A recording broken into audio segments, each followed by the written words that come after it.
And we'll want to do opening the Dharma verse. I think that would be nice. I do want to read an announcement before we start. And just thank you for attending today. Check out our scheduled programs online. Ask us any questions you may have. A friendly reminder that your donations support our programs. Without them, we would not be able to provide Zen training. Please go online to see how to sign up as a supporting member. As we always say, your most important donation is your presence, which inspires and encourages others. And please stay for the rest of the program today. And I want to emphasize we have a residency program. We have a couple of vacancies coming up, and we have a resident, Harrison Sokolov, who's a 90-day formal path resident coming in May. So starting in May, we will be having Sunday morning and Saturday morning, 6 a.m. to 7 a.m. sitting before the regular starts. And that's really all the announcements we have for now. But go online and check out all of the other coming events that we have, please. So you have a formal announcement or introduction, John, of Katsu? I do, but should we start with the opening Dharma verse first? Yes. Okay. Since this microphone attenuates, we will not bother to use the bell. We'll just begin chanting.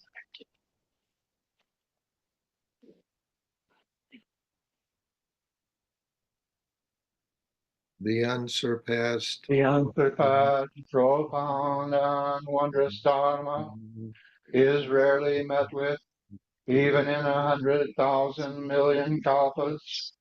Now we can see and hear it, accept and maintain it. May we unfold the meaning of the Tathagata's truth.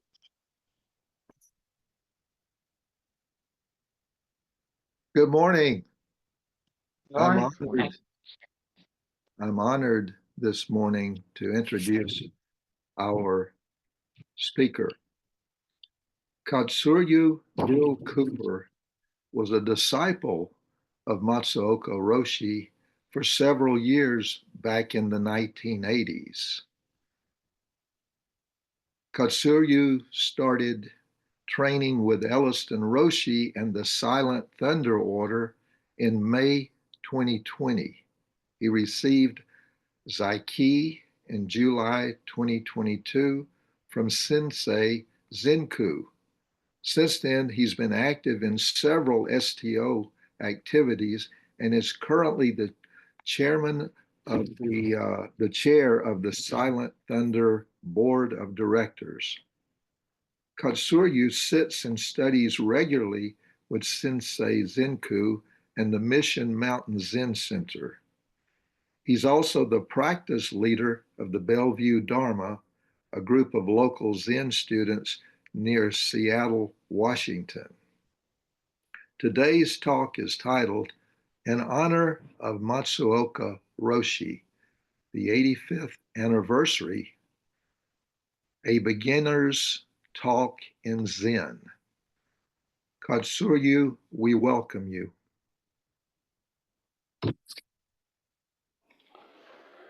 Thank you, John. Thank you, everyone, for being here.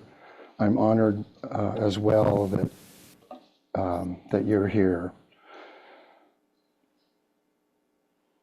15 years ago or so, a friend's teenage daughter asked me, "What is Buddhism?" And I was on the spot. I mumbled some stuff about the Four Noble Truths, which sounded depressing, and I really wasn't too impressed with my presentation. And what I wish I had said to her is this: it depends on the Buddhism you're practicing. Today my talk has about 3 different parts: a little bit of personal introduction of myself, how I came to Zen, a little bit about Zen, most importantly, a section on Zazen, the word, a little bit on the word, and what Zazen practice is in my world. what I've learned. And then I do have a couple stories about Matsuoka, and if we have time, we'll quickly visit a koan. But I really want to direct this to beginners who might not be familiar with half of what I just said, and kind of slowly introduce what we're doing. To begin with, in my life, I have no idea why I was attracted to Zen. I had a cousin who recommended Eastern religion from basically the way I was talking. He said I should check it out. J.D. Salinger referred to the I Ching, I think, or the Book of Tao, one of the two. I read people like Vonnegut, Joseph Heller, Allen Ginsberg. I was just really attracted to the counterculture. I also, early on, what drew me to Zen were some prints of mountains and rivers that a high school teacher, my psychology teacher, showed us when he was covering, I guess, Asia. And I was blown away by several things in those paintings. First of all, that anybody at that time, we're talking like 1,000 years ago, would paint mountains and clouds. Huge painting of mountain and clouds, and our teacher pointed this out, man or humans, they're like this, if you can find them in the painting.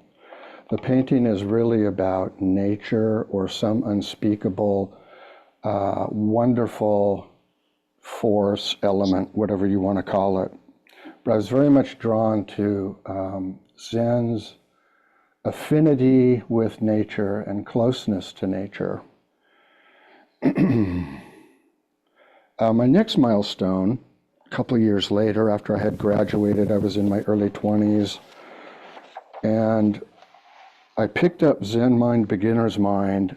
I was so enthusiastic about this book, I ran to my best friend's house to tell everybody about it. So I just want to read a paragraph of Shunryu Suzuki's work, because it had a really powerful effect on my mind. It soothed it.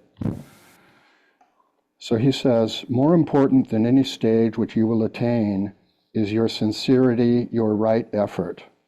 Right effort must be based on a true understanding of our traditional practice. When you understand this point, you will understand how important it is to keep your posture right. When you do not understand this point, the posture and the way of breathing are just a means to attain enlightenment.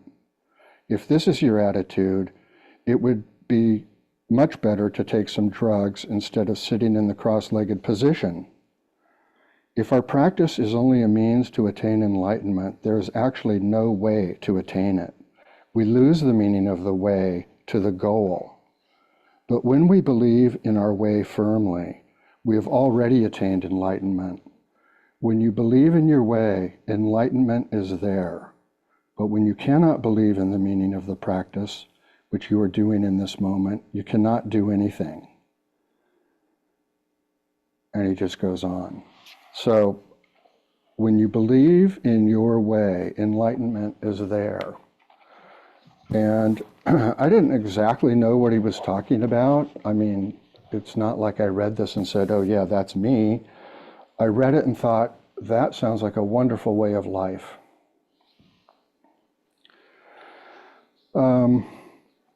As most of you know, I'll talk briefly about Rinzai and Soto. Rinzai, I would just simply say, probably is more dramatic. It has more of an affinity to the arts, and they tend to study koan literature formally with a teacher. So you might be asking, well, what's a koan? The worst definition of a koan is that there's some kind of riddle. It's a story. There's a collection of them. They're about 3 pages long. It's usually an incident between a monk and maybe a lesser student. So in my mind, koans are teaching stories that I have not yet understood. I haven't taken the time to get the point. But, and I pass this on, if you consider a koan for a while, ideas do come to mind. And I'll have more to say about that later.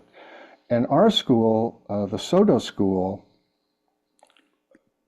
emphasizes zazen, shikantaza, cross-legged sitting.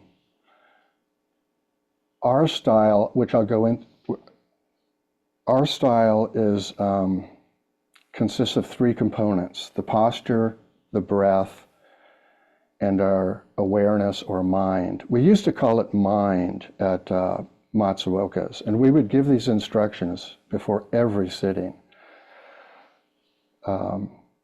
So that's where he stood on that. And even today now, I rely on what I used to, how I gave instructions then. So the posture, unlike most paths or religions, posture is really important for us. And I don't think of it as a requirement. I think of it as a guide to enlightenment. The cross-legged posture, if you can do it, and if you can't, that's not a problem. But it provides a very solid foundation after you get used to it. It's about the most solid sitting posture I can imagine. And lifting up the back, straightening the back feels kind of good. Resting the left palm in the right palm with our thumbs lightly touching. Just below our navel, the tanden, which I'll mention that in a minute. The eyes, I believe Zen is unique in the practice of encouraging keeping our eyes open while we meditate. I did attend a Theravada school or monastery for a couple of years for talks and so forth, and they always suggested closing our eyes. So I think of keeping our eyes open at this point in my life as a nice way of promoting wakefulness. I notice when I close my eyes, it doesn't take very long before I start to dream, or daydream. And you have to make a decision. Do you want a practice that has a lot of daydreaming, or do you want a practice that is coming back to this moment of reality? And there's not an instruction guide that says, well, here's what you're going to find. We each find it on our own. Nobody checks up on us. It's something we kind of grow into. I'm getting away from my notes, so I don't want to do that.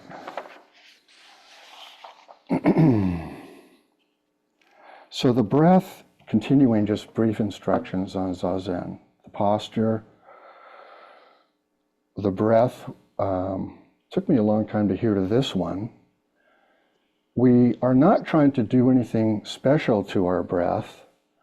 We're not doing a breath exercise. But we do want to return our breath to a natural breath. Quick note, somebody has their mic on and I'm getting a bit of an echo. So we're just returning to a natural deep breath that when we inhale, it goes down to the belly, down to the tanden, and exhale. One way of meditating is just to pay attention to our breath. I highly recommend it. It's always there. But there are other practices as well. And the last one, awareness, our awareness. Again, a lot of my Zen practice has been trying to get used to the idea that I will always have thoughts arising and falling. I wish my mind would be clear and quiet, like it says in the books. But it isn't. There's always something to kind of notice and then return back to the present moment, something arising. And that's okay. I mean, that's just the way things are. That's the way our minds are wired. Not my fault. And, you know, I think humans are actually pretty jittery, anxious people. So if I'm kind of jittery and anxious, I feel I'm falling right in there with everybody else. That's the brain. That's how we survive. But importantly, we're pulling in Zazen. We're pulling back from our created fantasies. And as opening the hand of thought, Uchiyama says, we do this billions of times, billions. So I'm sure you're getting the message on this by now. Well, I want to mention one other thing about meditation, and I hope this isn't too granular. But one of the things that, I mean, we come to meditation to calm down. I want to calm down. And I think being calm is really important, frankly. It's an element for me of my Zen. Sometimes I'll just sit until I do get calm. I've kind of forgotten my overall point. But I think what's happening is when I sit down and follow my breath, put my attention on my breath, my attention, my mind is no longer on a problem or a crisis, you know, which we're usually dwelling with. It begins to relax. There's nothing to get excited about. I'm safe. And I don't know if this is just me or what, but that's valuable. The physical de-escalation. Because mind and body, they're together. We don't try to figure out, well, which came first. I met Matsuoka in March of 1981.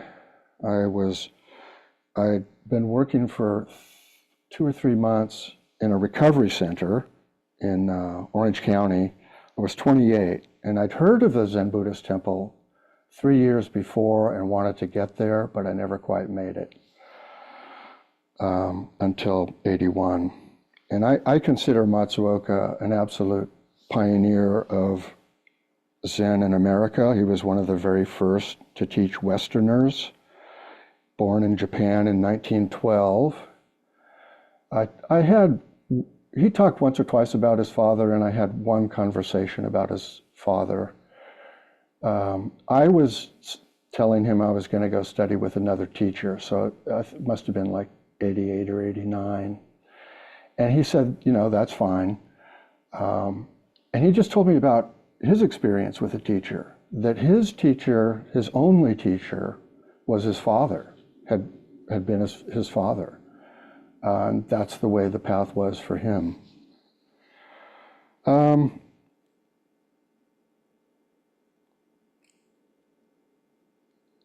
So let's see.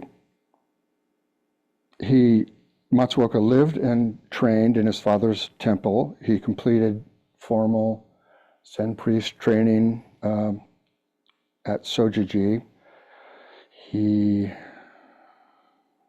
earned a PhD in political science from Komazawa University and had been studying and excelling in English for years. He even won some contests. When he was only 28, he was sent by the Soto Zen School to the United States as a missionary. He arrived on the West Coast, Kushin. Did he arrive in San Francisco or LA? Do you know? LA. LA. He was in LA for a year, maybe, a while.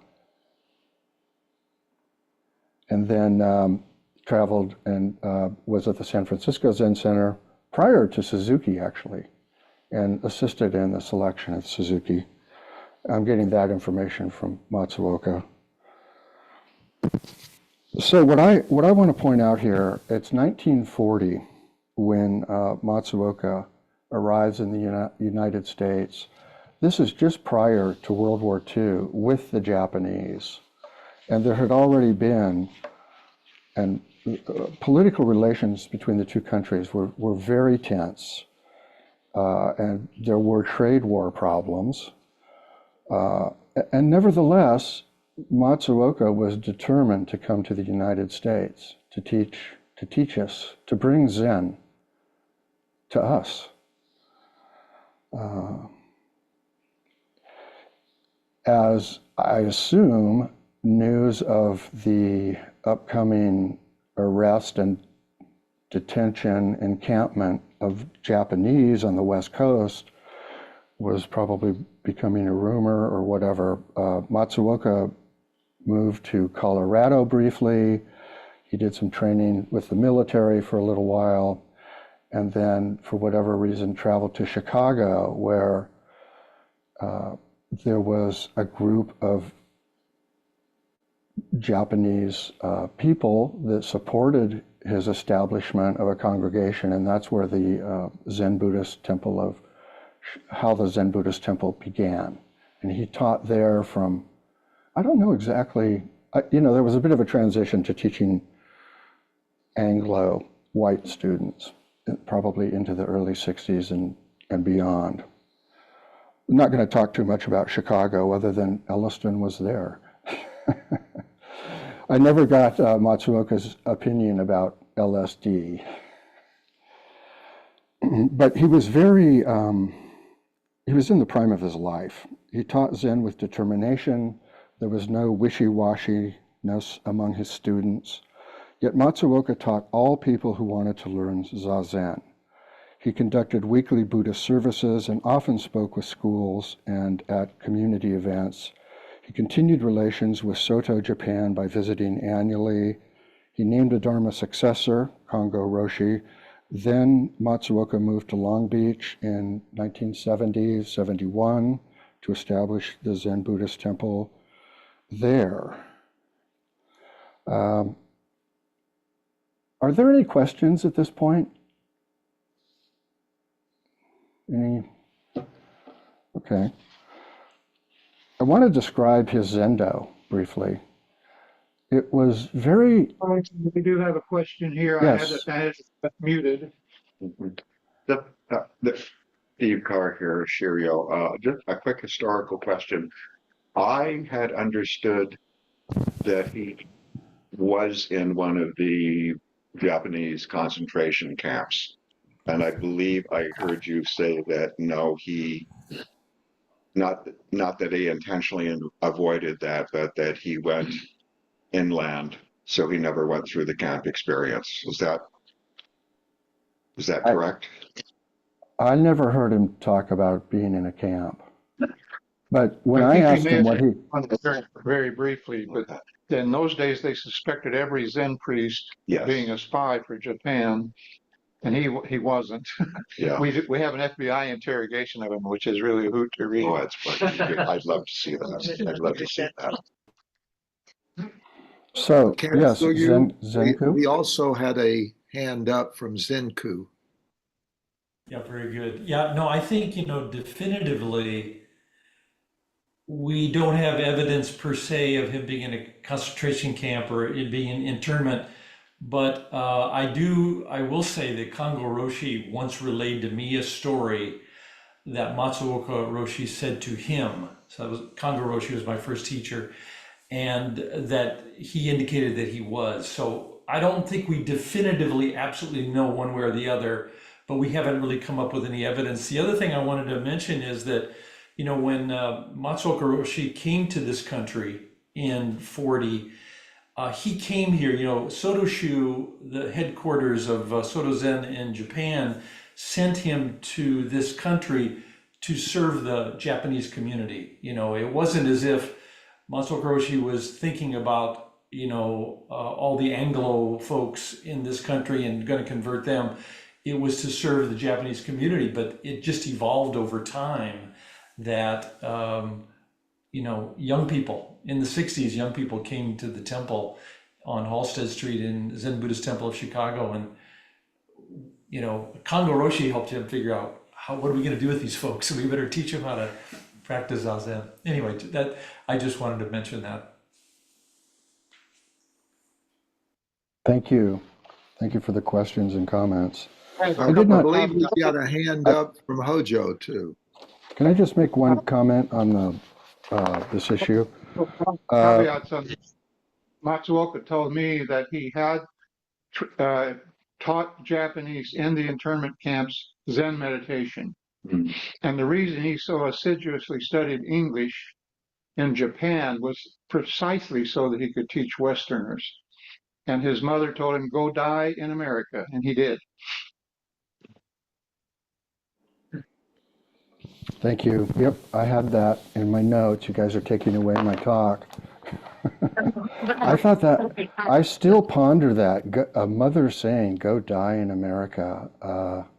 That is one you don't often hear. That was quite a mother. Quite a mother.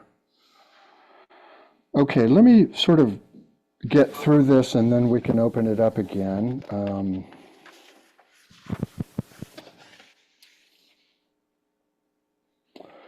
I want to mention that after sitting, the service at Matsuoka's was partly in Japanese and partly in English. We chanted the Heart Sutra in, I think, Japanese at the beginning of the service and English at the end, or maybe it was vice versa. So he was trying to communicate what Zen is about. We also recited the precepts, or the 4 Bodhisattva vows. And I just, out of the blue, I always want to mention, so that new people get an idea of where we as people are coming from here. The first Bodhisattva vow is,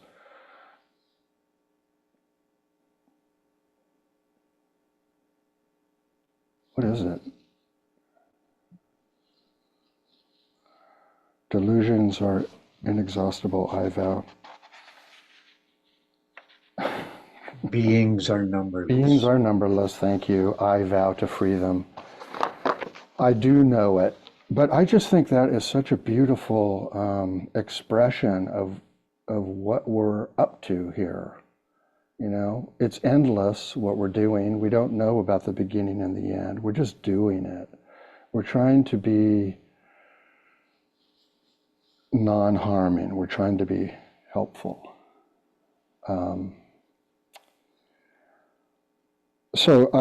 Let's see, a couple of things about the Zendo that I always stick out for me. His Zendo was very peaceful, 2 small rooms adjoining, but the first thing you see is this altar, and there was a big black wooden statue on top that had been burned and saved from a fire. So it wasn't a pretty little Buddha. There were other pretty little Buddhas, but the thing on top was a kind of a burned survivor. And he had, as a gong, you learn this later, that had been given to him and the congregation from Nagasaki, retrieved after the nuclear devastation, and presented to Long Beach as a gift of peace, as a gift of unity. So I just thought that was cool stuff, frankly. One thing a couple of memories of Matsuoka. The tea that we would have after the sitting, we would all make our donation, our bows to the altar, donation to Sensei, and then we were invited to sit down for tea. And I don't remember anything in particular that was ever said there, but it was one of the most, it was a very wonderful experience. I always felt awkward. I always felt like, what are we doing? Or sometimes I try to ask a question, which he was never too interested in. He always thought you should sort of know the answer, the questions. But anyway, sometime when I was new, maybe we had stayed after and talked for a bit, and as I was leaving, as we were walking to the door, he would say, I will wait for you in heaven. I will wait for you in heaven. And I remember that today. I mean, it's just such a fond memory. Who does that? You know, who says to somebody else, I'll wait for you in heaven? I've never heard it from anybody since. And I wonder if maybe he knew there'd be nobody else waiting for me. So he would stick around. I don't know. But this is the spirit of Buddhism. It's generous, it's compassionate. The subject of enlightenment with Matsuoka. I was living there. I lived there for 6 months, from March to November, basically, in 1987. And I was there while and I think lots of people from this call were actually in Japan at the time. So one day, it was a Saturday morning, it must have been, we were kind of I was standing in the kitchen, he was there also, and I never had much to say around him, but I could feel this, like, if I don't ask this now, you know, kind of this burning desire to just see what will happen. I know there's no enlightenment in Soto, and yet we just talked about enlightenment. So I said, Sensei, what is enlightenment? And he said, there is no enlightenment. He said it without missing a beat. There is no enlightenment. And I'm sure we were looking at each other, and I thought, no enlightenment? What is that? It gets talked about all the time. And for once in my life, I did have a little flash, and I asked, was there a moment when you knew that? And he said yes, and walked away. So I pass that on to you. And I think enlightenment's a term that if we start practicing when we're young, it changes over time, because you realize nothing fantastic is going to happen the way I imagine things should happen. So I want to encourage everyone here not to hang on to Matsuoka's words. He wouldn't want you to not think about Matsuoka very much, or to not think, well, Bill had those experiences, but I haven't, kind of a thing. Did I worship him? No. I knew that wouldn't be Zen. But in the beginning years of my practice, I often yearned for a moment he would do something worth worshiping, reveal the great secret of Zen to me. And as long as I held on to that, of course, I was a long ways away from understanding what this is about. He never did. He never did. Aside from living an ordinary priest life and teaching Zen for our benefit until he could no longer stand. That was the miracle. That was he gave Zen his entire life. He gave his entire life to Zen. And I saw him pretty close up. I saw him party, but that was usually always when going out to dinner or after a ceremony. Another little teaching story from him, and I don't have that many, and I've told them all before, but this is all I've got. Also in about 88, when I was sort of kind of, maybe I'd drifted away or was drifting away, I wanted a remembrance from him, and I asked him to do a scroll for me, which he quickly volunteered, said he would be happy to do. And I had all kinds of suggestions about what I wanted him to write on the scroll, Tao, the way, Shikantaza, and he just kind of, we'll see. And he called me, or I came over a few days later, and there was the beautiful scroll, which you can see on my wall back here. It's one thing I'm learning from this presentation is I have to make slides and stuff, but there it is. And he didn't listen or do anything I asked him to do. It says, this scroll, and he said it several times, different ways. All beings are enlightenment. Shujo Honrai Hotoke. All beings are enlightenment. And then maybe he saw my face look blank. He says, all human beings are enlightenment. All human beings are Buddhas. So the point I'm trying to make is that was his teaching to me. That's what he wanted me to learn and take in, you know.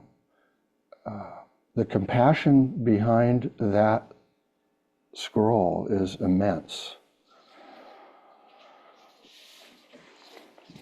All right, I think this might be a good time to hear from Matsuoka himself. I had really good luck just kind of opening books and finding fantastic paragraphs.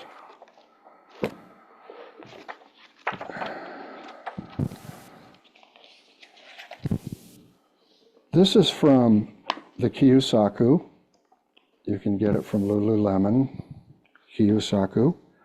Kiyosaku is what we also call an enlightening stick. We don't use it so much anymore, and it was always only given upon request. It's Matsuoka really believed in it. It's a strike when you're meditating. You can request it by gashoing. And the attendant comes behind you and taps you lightly on the shoulder to let you know it's coming, and then they hit you. And it's really good for, you know, if your muscles, which they do, they get tight, your neck gets tight. And it's also a wonderful demonstration of what this is all about. So this is from the Kiyosaku, and he's talking about Dogen Zenji, our Japanese founder, born in 1200, so we're going back. Dogen Zenji taught that birth and death are in everyday life. This is the kind of thing that I read early on and thought, I have to become a Zen student. Intuitively, I love what this is saying, and I don't quite understand it.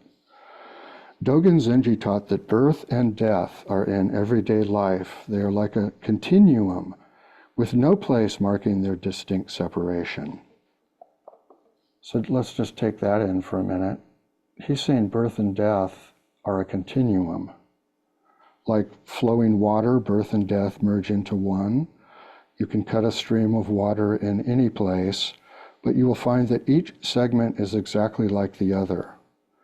Our lives are like such a stream of water, and no attempt should be made to separate them into birth and death. Doing so makes us think of a future life or lives. Instead, see the death in today's life, then understand that today's life continues on into the next day's life. Do not separate birth and death. Think of them as one, and not of death as an end.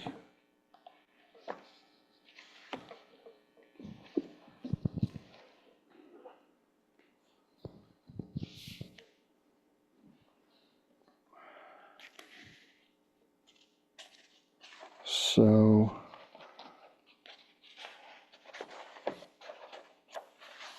yes, I found my beings are numberless. I vow to free them. Any thoughts?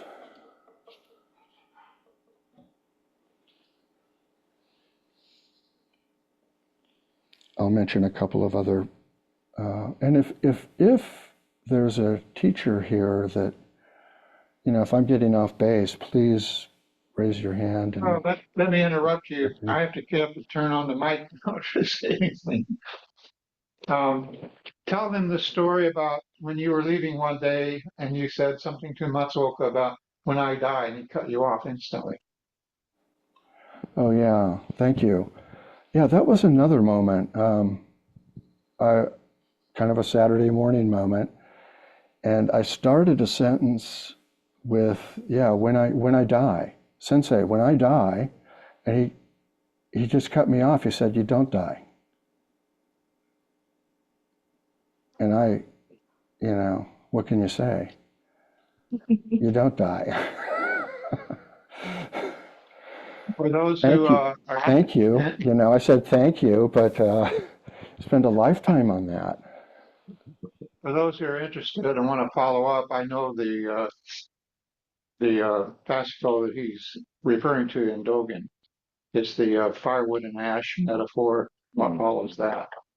If anybody's interested, they can follow up with me. Katsuryu, we had a hand up from Joseph, I believe.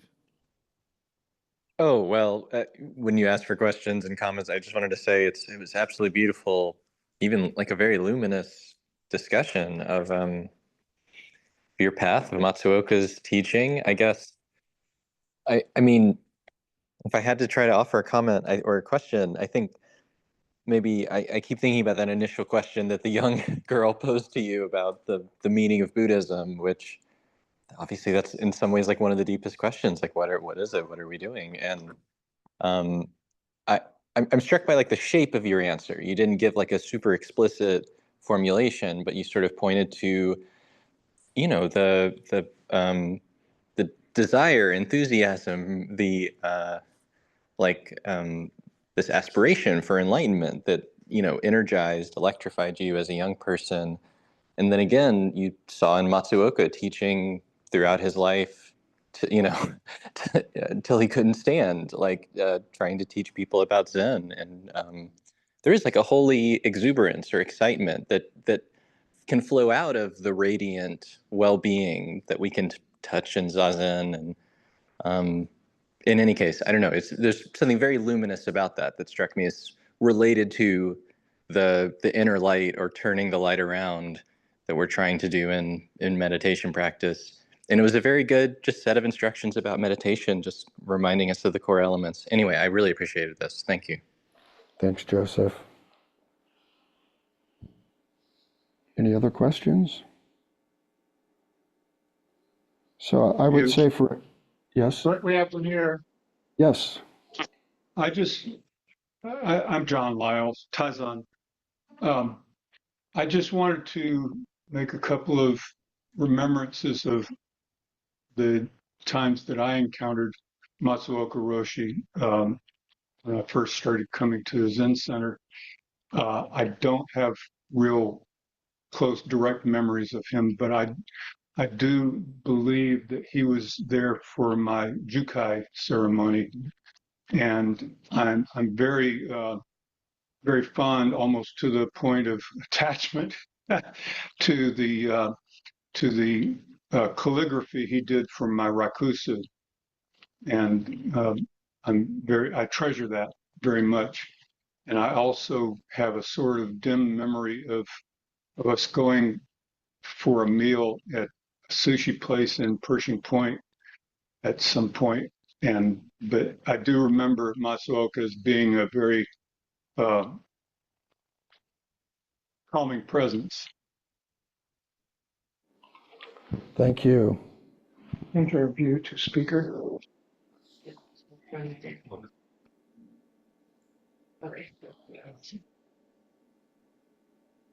So going back a little, just to finish up with the scroll, there is, if all beings are Buddhas, there is no eternal individual self in Soto. It's interdependent. We're interdependent. We're not these little capsules going through life. And I just mentioned the topic. I can't go into the details right now. But just sort of know that's the direction we're headed for, is like becoming less isolated and more compassionate, more helpful. And so I would say, this is not my conclusion, I don't think, but for people listening today, look and see your own situation, your own stories with teachers and places you've lived and things you've done. Yeah, actually, when all of this was we have to keep in mind, I'm telling a story. This is media. It was not this fun at the time. It was not nearly this clear at the time.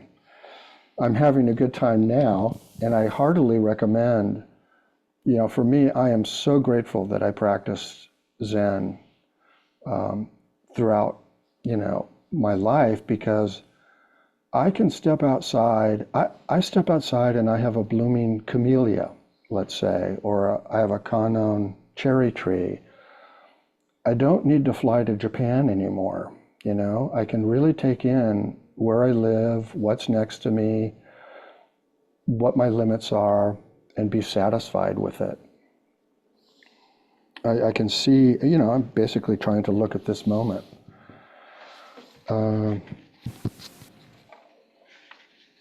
I think it's important to have a teacher for a very odd reason. It isn't to give you all kinds of secret teachings. I think a teacher is sort of the intermediary between the teaching, the teacher, and myself. So I see what a teacher looks like. They make mistakes. They have faults. They are right. They're wrong. The books, if I'm stuck reading books and I don't have a teacher, I'm practicing by myself, so I can go anywhere with that, and it's probably going to be in a selfish direction. But a teacher, I can see, they're vulnerable. I mean, they are just people, but they can be helpful at keeping us from getting too egocentric in our practice. And the Mahayana school that Soto Zen is within was the short version, a development in Buddhism around the year 100 that opened up practice for lay people. It wasn't nearly that simple, but there were incredibly dedicated translators, either perhaps developing unique sutras in some cases, translating sutras from Sanskrit into Chinese. It was really important to them that we receive the Dharma, the correct Dharma. Why is Zazen painful? Why do we do a practice that hurts? Does anybody know? Has anyone ever thought of it this way? Yes, Roshi. No pain, no gain. Others? Yes, Zenku. Yeah, I think it's a great question. I think pain in life, things that come to us, this is our teacher. And it doesn't mean that, of course, Zen is not masochistic. No one should think that. But when we do something with earnestness, we sit in Zazen earnestly. We sit grounded, very, very emphatically. And, those are the things that challenge us the most. This is where we learn the most about who we are, and we let go of the resistance that's causing the pain. We learn how to undo why am I suffering? It's that very fundamental question, I think. Good one though. Good question. Thank you, Zenku Sensei. Any other comments? Yes, Teshin Sensei. Does intensity have to be labeled pain? I suspect you know the answer to that. Could you say a little more? No. Thank you. Yes, Zenku. I like to say strong feeling. I like to say strong feeling. Buddha said we only imagine that our legs are in pain. And I say strong imagination. I think Taizan has another one. Well, I guess my observation is that maybe pain is the ultimate attachment that we're trying to practice non-attachment, and pain is like the ultimate attachment. And to your point, pain is a great teacher. It's if you think hard about it, what is pain actually? What does it do? What is its purpose? I mean, obviously, if somebody tries to stab you with a knife, pain reminds you to get away from the knife. But in the sense that we're talking about, what is the purpose of the pain? And so there, it's sort of an emptiness concept. Let me tell you a quick story. We had a Don Halloran who was a Ichabod Crane kind of body type, very tall, slim. He was a clarinetist with the symphony here, later a composer and led choir groups and things. And he was always sitting full lotus. And he came into Dokusan one time. This is back in the Candler Park days. And he sat down and wrapped his legs into the full lotus and said, Don, I said, I really admire your ability to sit that way. I said, I can sit half lotus, but blah, blah, blah. And he said, are you kidding? He said, don't you remember when I first started? It was a horror show with pain.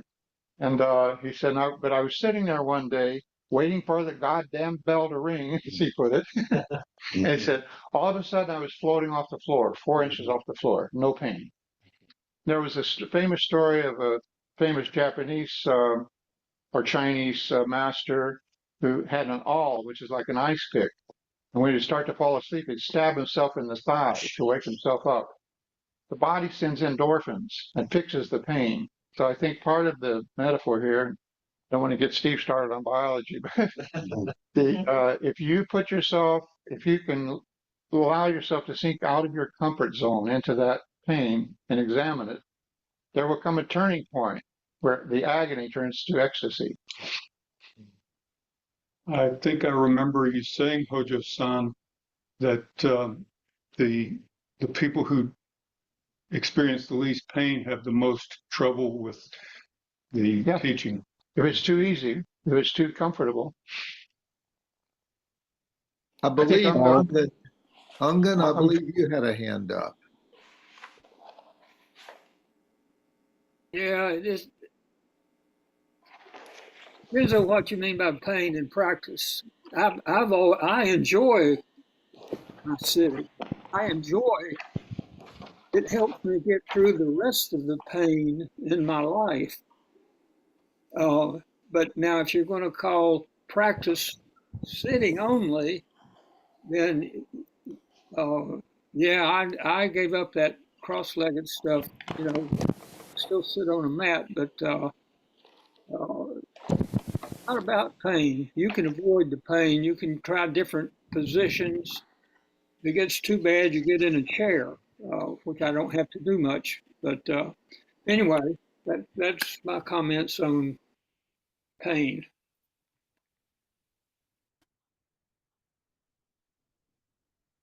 Hojo, I believe you've got a hand up.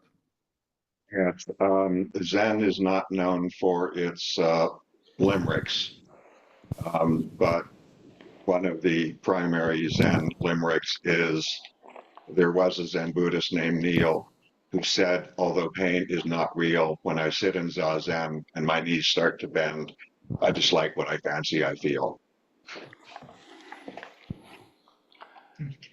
Thank you, Ishiro. I just want to say I really appreciate the discussion that we're having, and ideas and a little bit of humor and various thoughts. I would like to quickly, briefly touch on a koan. Roshi and I are coming to the end of publishing our book of talks about koans out of the Serenity, Book of Serenity. We chose 20, and but it'll be a few months before that book comes out, but it's coming along. It's out of our hands. Anyway, this koan is case 52, Cao Shan's reality body, but I like to call it the donkey in the well. So we have the younger monk, I guess Cao Shan, asking Elder De, the Buddha's true reality body is like space. It manifests form in response to beings, like the moon in the water. How do you explain the principle of response? De Shaw says, like an ass looking in a well. Zhao Shan said, you said a lot indeed, but you only said 80%. De said, what about you, teacher?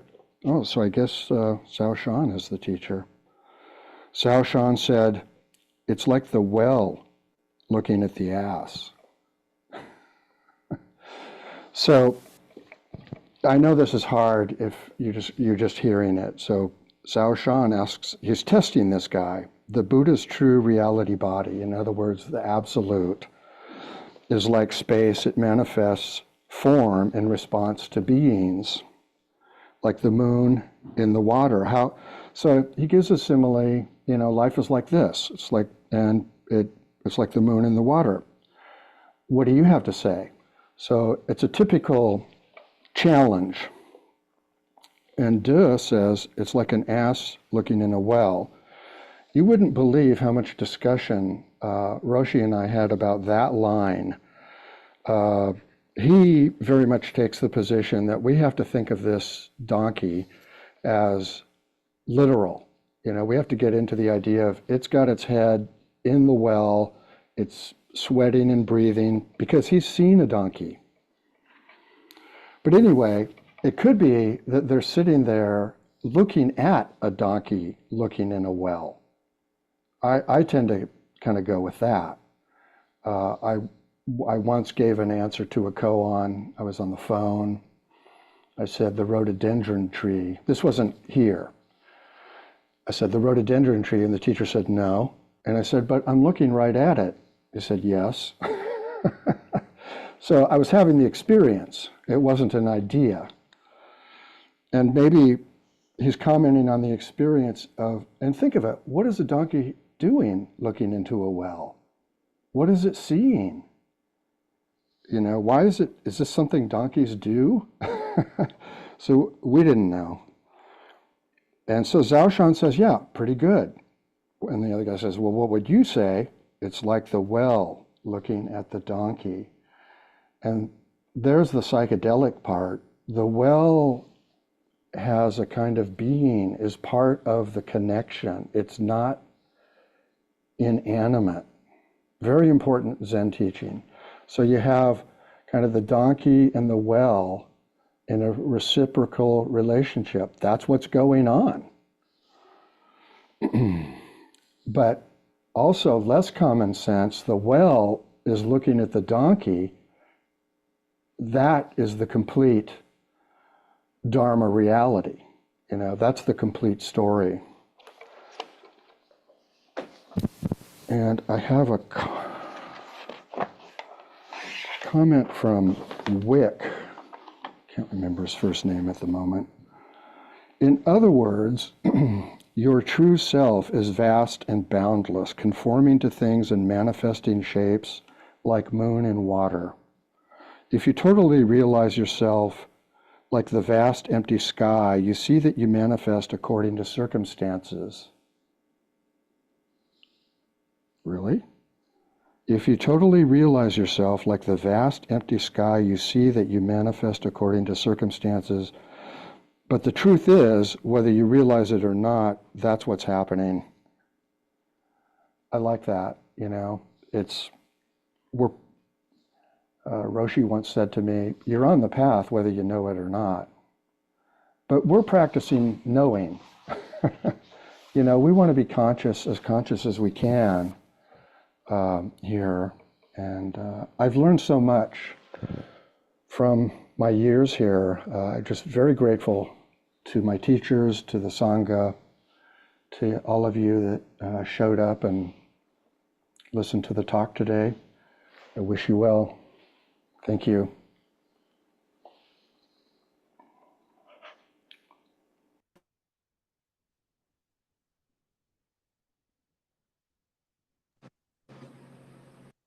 We have a hand up online here.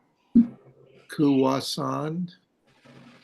Thank you, Katsuryu. I just wanted to thank you for really a beautiful and difficult yet honest kind of giving us what you're continuing to go through.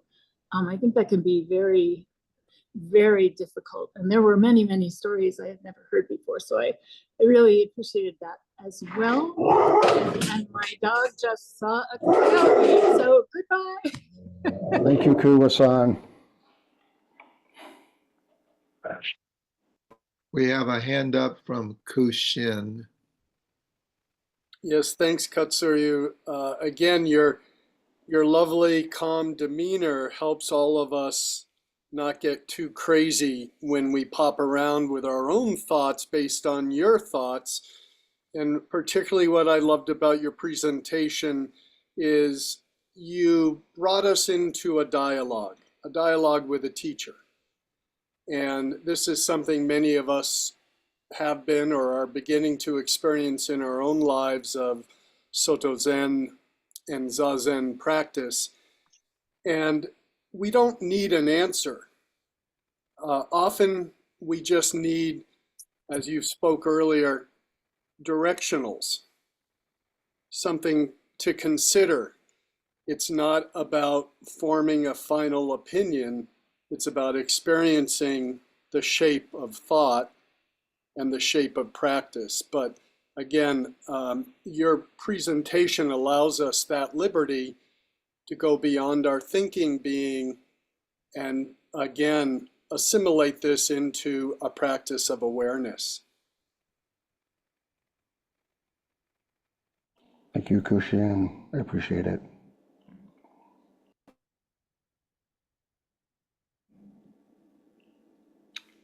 John, I think we're doing our little informal thing at the end right now. Okay. I have a comment. John usually invites people for a discussion, but I think we're having it. Yes. I have a comment to follow on the donkey.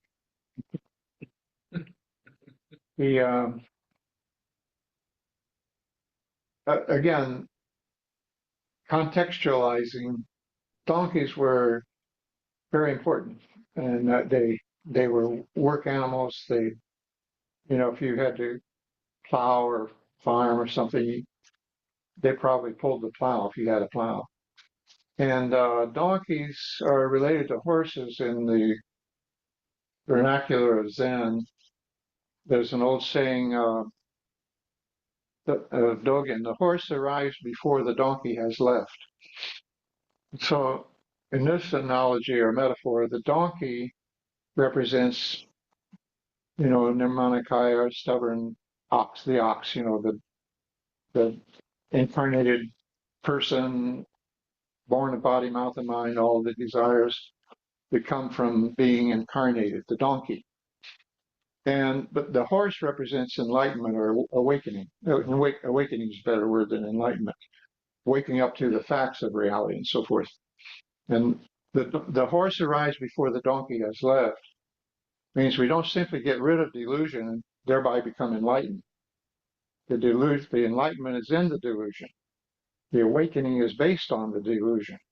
Those who have great realization of delusion are Buddhas, according to Dogen. Those who are greatly deluded about awakening are sentient beings. So the other piece of that is the teaching of the insentient or the preaching of the insentient. The insentient beings are preaching the Dharma without fail, without error, perfectly. It's like according with the laws of physics. They can't not be manifesting the Dharma perfectly. It's only us human beings who can screw it up. The rest of the sentient beings in the world, the animal kingdom, the plant kingdom, and so forth, they're also perfectly manifesting the Dharma. Us human beings, again, are the only ones who can get it wrong. And so the donkey, looking in a well, and as I told Katz, there was a donkey on the way to and from school when I was in the third grade, and I'd stop by and see the donkey every day, walking a mile or so to school and back. The donkey's probably thirsty. and he can smell the water, and he can see the water, but he can't reach it. So this is a good analogy for us seeking the Dharma, right? And that the well is looking back at him. This is referred to in many, many ways in the history of Zen. Dongshan Tozan, who formed Soto Zen in China, in his precious mirror samadhi, the title stanza of that poem gets at it a little different way. It says, although it is not constructed, it is not beyond words. Like facing a precious mirror, form and reflection behold each other. Think about that one. Form and reflection behold each other. It's a 180-degree flip or backward step of Dogen. You are not it, but in truth, it is you. Thank you, Sensei Roshi, for your words.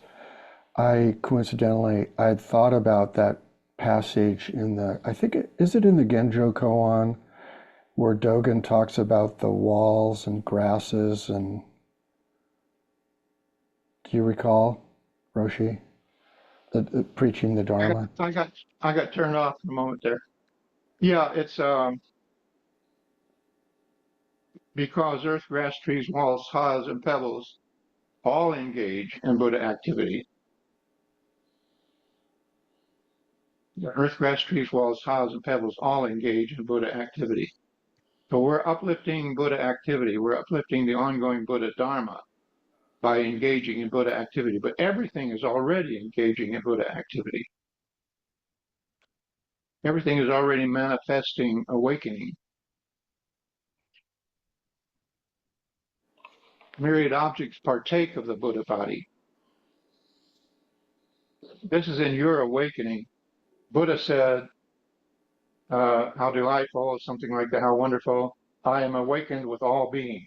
All beings awaken simultaneously because it is all connected. When you awaken, everything awakens.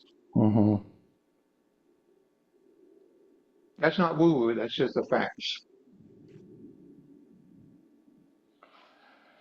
I think that unless there's a burning question, I think that's a wonderful place to end.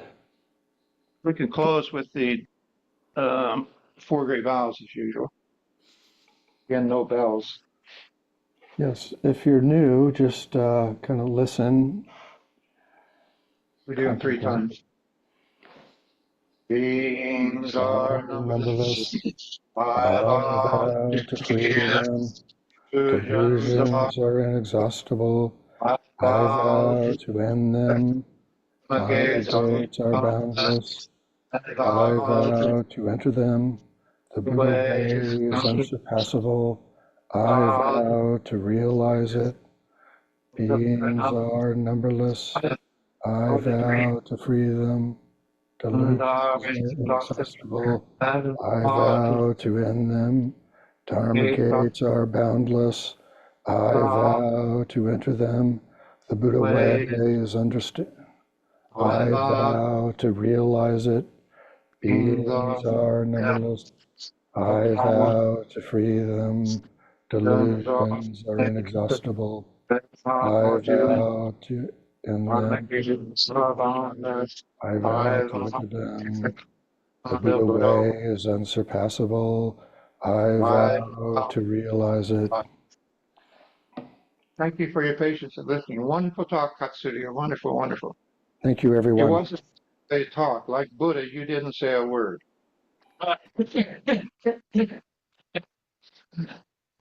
That's a compliment. I really enjoyed your talk, Katsuro. Thank you. Thank you, Andy. Hey, and none of the people from my little group showed up. I mean, my sitting group. I'll have to say something. Thank you, everyone. Have a good day. Wait, you were cut off on that. Is John there? No, he's not. Okay. So we're not doing the city. Everybody's gone. I think we have enough talking. So, You done? No? yeah. I mean, Would you, are you, if you are, just bring it. okay. Yeah, no rush, no rush.